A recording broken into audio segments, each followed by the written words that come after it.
Hey everyone, Miss Sheppard here. So this week I put up a poll on Google Classroom asking what you'd like to see me make from Bon Appetit's test kitchen, where Claire makes some common treats. The winner was the Girl Scout Cookies Thin Mints. So let's go ahead and try it out. Here are the ingredients I have to work with. I have 1.5 cups of all-purpose flour. I don't have cake flour because the grocery store was out. I have 2 tablespoons of cocoa powder, 1 teaspoon of salt, 1 teaspoon of baking powder. I'm also using 1/2 cup of monk fruit sugar instead of powdered sugar. I have 2 teaspoons of vanilla extract. I'm going to separate the eggs so that I have just the egg white.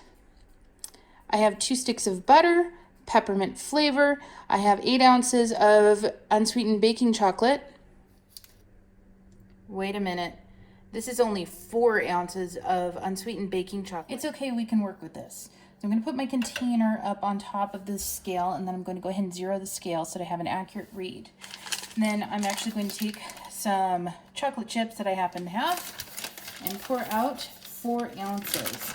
So my ounces are along the bottom of my scale. I'm just going to keep on going until that little red mark goes up to 4. Okay. Looks good to me. So now I have 4 ounces of unsweetened baking chocolate, 4 ounces of semi-sweet chocolate chips, and then my 0.8 ounces of cocoa butter. Okay, I've been told this is not the best way to break open an egg, but I did it anyway. Now to separate the egg white from the egg yolk, I'm going to toss it back and forth between the 2 halves of the eggshell. The first step Claire says we have to do is mix all of the dry ingredients. So I'm going to take the flour, the cocoa powder, the baking powder, and the salt and take a whisk and gently stir it around. If you do this too fast, you will have a giant cloud of dust come right up at you. And yes, I have done that.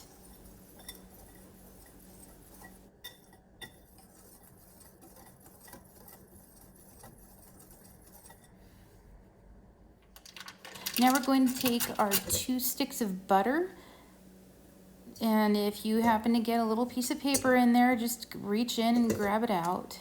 This is why we wash our hands first. Stick in the other stick of butter, and then I'm going to set my mixer on high.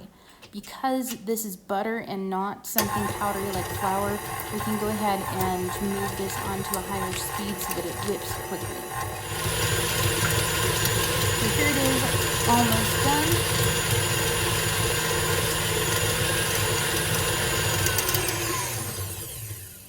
And so now I'm going to go ahead and add my other wet ingredients. So there's the vanilla, the sugar, which isn't a wet ingredient, but we're putting it in with the butter and the egg white. Now we're going to go ahead and beat that. And again, I can go ahead and put this on a higher speed than if this were all of the dry ingredients.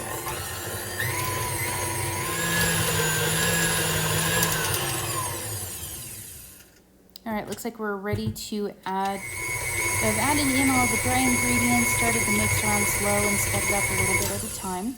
You can notice that the dough now is that nice chocolatey color, which is exactly what we want. Cocoa powder will do that to just about anything.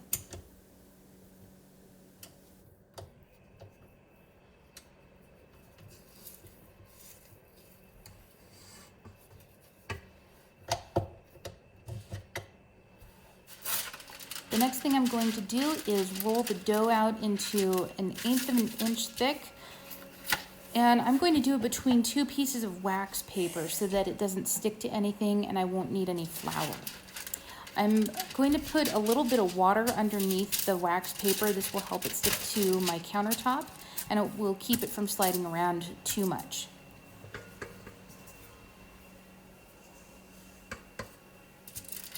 There's our beautiful dough. It's still very sticky, that's okay.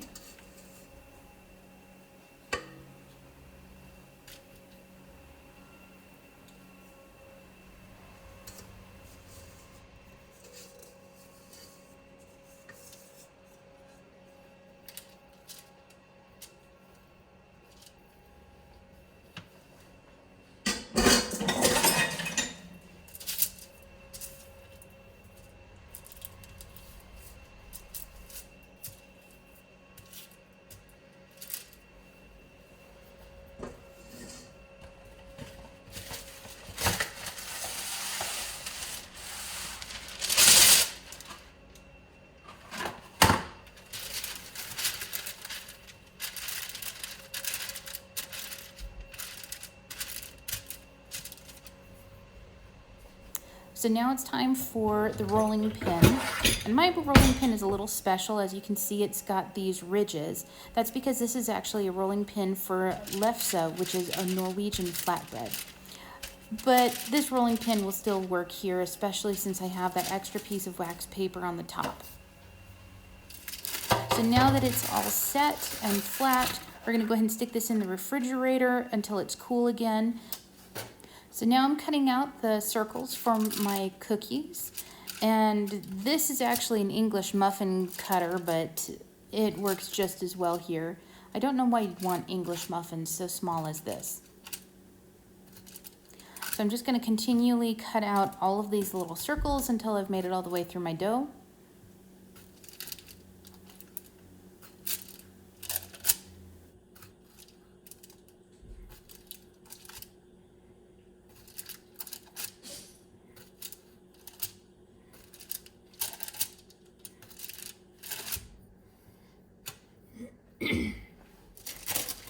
Now I'm transferring the raw cookies onto a parchment-lined baking sheet.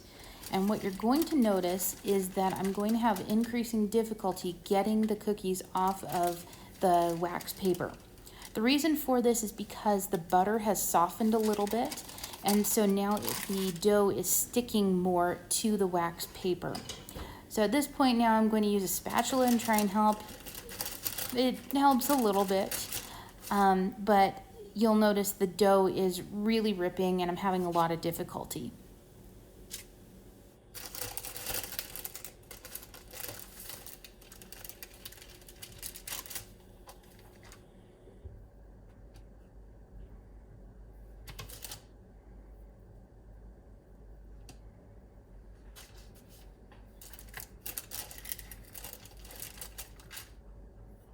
So it takes a while for me to get all of the cookies onto the baking sheet, but eventually I do manage to do that. All of the scraps, the leftover dough, I put on a separate baking sheet, and both of those are in the oven currently, and they're ready to come out. Here are the fully baked cookies. And here are all of the scraps that I stuck together on that other baking sheet. So now I've melted all of the chocolate and cocoa butter into a bowl, and I'm using a fork to dip the cookies into this chocolatey mixture. Although it's liquid now, once it cools off, it will thicken, and I'm actually going to stick this in the refrigerator to help it out a little bit. And here, all right, I just pulled these out of the refrigerator, and the chocolate has set, is now solid. and so I think they look pretty good. And I decided to put it into a cute little jar just because, why not?